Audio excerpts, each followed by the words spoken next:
Back when Florida was wild, when it consisted of nothing but palmetto trees and mosquitoes so big they could fly away with you, Miss Franny Block started in.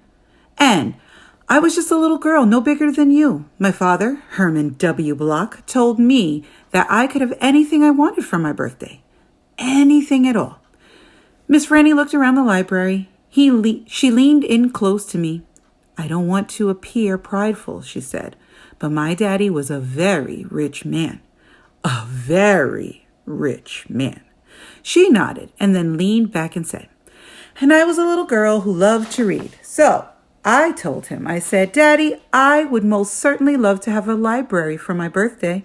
A small little library would be wonderful. You asked for a whole library? A small one, Miss Franny nodded.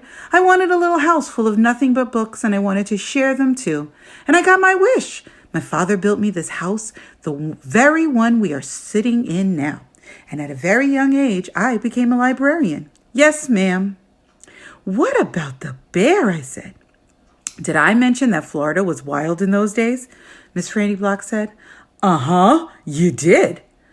It was wild. There were wild men and wild women and wild animals. Like bears? Yes, ma'am. That's right. Now I have to tell you, I was a little Miss Know-It-All. I was a Miss Smarty Pants with my library full of books. Oh, yes, ma'am. I thought I knew the answers to everything.